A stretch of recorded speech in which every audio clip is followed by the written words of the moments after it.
Hello and welcome to all the men and women of the West. I'm Joe, and here's my co-host Dan. Hello and greetings. And once again, we have a very negative review to dole out for you all because, of course we do.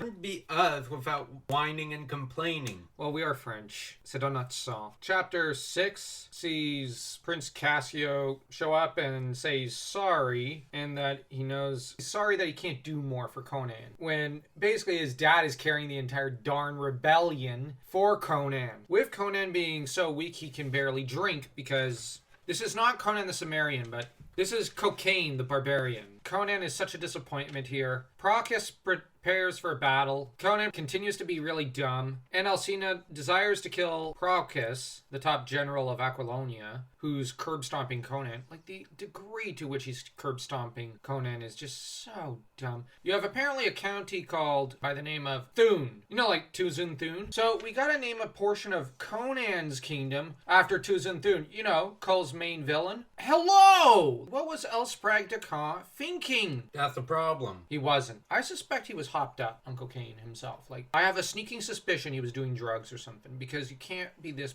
unless you don't care and it's just for the money. Like, I just can't wrap my head around this. There was a million names he could have come up with. Heck, if he had done the county of Kull, or the county of Brul, or the county of Kanu, how would you have reacted? You'd have been like, oh, cool. Reference to Kull. But Tuzun Thun. No, like, I can't help but think there's an attempt here to link Conan to Tuzun Thun. And that just angers me on so many levels. Anyways, Ascalante is on a quest to claim the county, but he's directed to the Herald's Court, which, what kind of court is this? I'm more familiar with English common law and some of France's laws, because France inherited a lot of legal systems from Germanic tribes and / Celtic tribes, which formed the backbone of the Franc, and then they ended up interbreeding a lot with the Romans, and thus they inherited Roman civil law. You had multiple benches, like you had the King's Court, you had the local Sheriff's Court for over in Britain, which the thing about England is they had a really good system of laws. In a lot of ways, they're a lot like the Romans in developing, over the course of time, a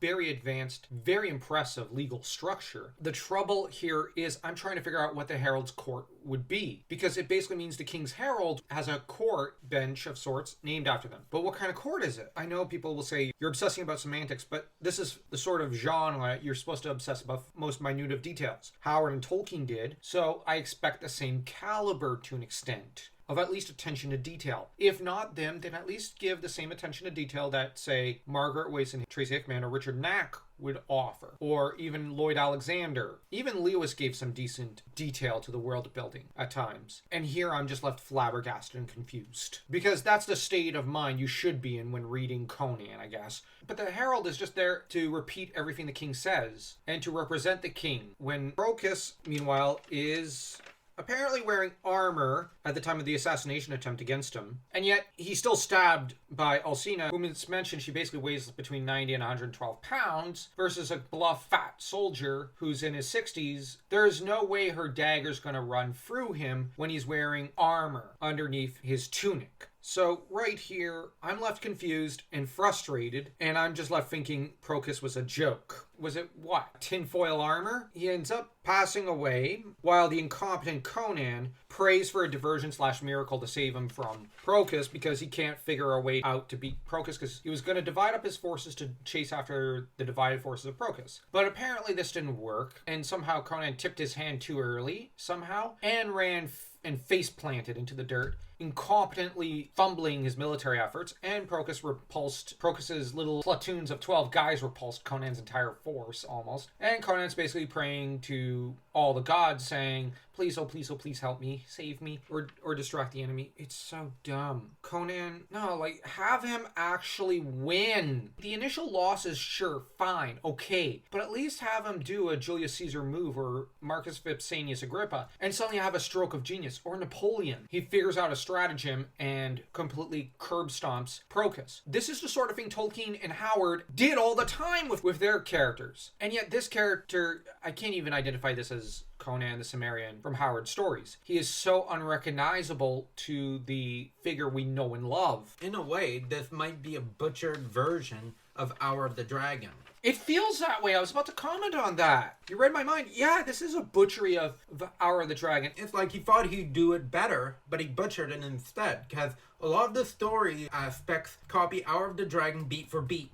Yeah, except not as good. Conan in Hour of the Dragon, there was a legitimate reason why he was powerless. Thalandra Thu, I would argue he's Fafaman light. And Conan becomes known as the Liberator thanks to propaganda. The enemy armies lose faith in themselves after Procus's death and decide they're not going to fight Conan. Apparently an honorable prince who goes off to fight Conan. Thalandra Thu offers his support to him. A really stupid banner in the Eagle of Aquilonia with a sword above its head, which the reason I say it looks stupid is that the eagle on its own looks great, but then with the sword above its head, it just makes me think that the sword's about to drop and bop it on the head and fall to the ground in front of it, with the eagle basically having a question mark over its head. Either that or one of those big bumps, like what you see in cartoons. Ulrich, one of the generals, is supported by the Black Dragons, who leave Numidides without protection and go to face Conan. Conan underestimates Thalandra Thu, of course he does, saying, "Well, I once killed a sorcerer." And how'd you do that? And cue the Batman scene. Yes, just like Killer Croc threw a rock at Batman, Conan threw a sword at a sorcerer. The problem with the scene and the way it's worded is that it brings to mind just how dumb Killer Croc is.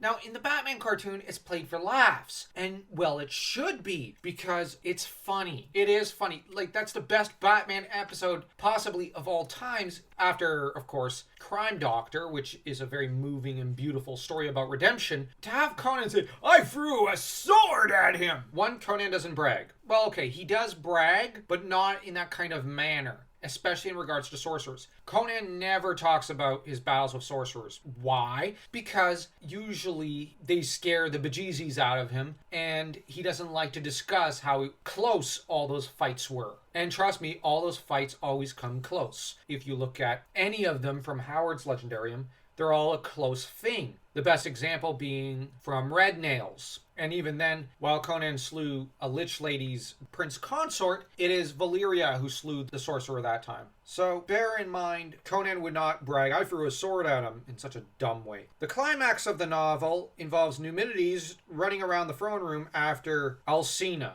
Basically, think like the guy chasing the secretary around the desk because he wants her. And the secretary does want him. I got Scooby-Doo flashbacks. An argument breaks out between Thalandra Thu and Numidides. Thalandra Thu threatens to overthrow Numidides. Thalandra decides, "Screw it, I'm not going to die for you," and teleports away, leaving Conan to slay Numidides. Alcina lives. The entirety of the ending is just so bad. So bad. This is the worst ending I've seen in a Conan story. And, oh my gosh, this is just so bad. This is just so mind-numbingly dumb and insulting. And the reason I'm raging here is because, come on. One, you cannot have Thalandra Thu run away. Oh, well, I think it was Dakan wanting to prove my sorcerer is better than Howard's. No, because your Conan's inferior as well. Conan should slay Thalandra Thu. As for Numidides, yes, have him strangled over his throne, as Howard mentions. But do it in style, you talentless hack. And 3, Alcina, have her fall on her own petard. Or better yet, rather than having Alcina be a villain the entire time, why not have an innocent noblewoman whom Conan rescues and who goes off into the harem? You can make it the Countess Albiona if you want. Her and Conan have a great bond in Hour of the Dragon. She is extremely loyal to Conan. She was willing to die for him, and yet she was still going to put her head on the block. That is incredibly moving. It is interesting that of all the ladies potentially in Conan's harem, it was her that Valerius wanted, and yet she would go and put her head on the block. Why not have her be present at this time, and Conan comes to her rescue the first time, and this maybe cements her loyalty to Conan. But no, instead we have Alcina, who... Now, the ending scene is of Conan wanting to see the most beautiful maidens in the capital, which that fits with Conan. He's told, no, you have obligations, and he decides, okay, fine, treasury first, before everything else. A summation of all the events. Let's give this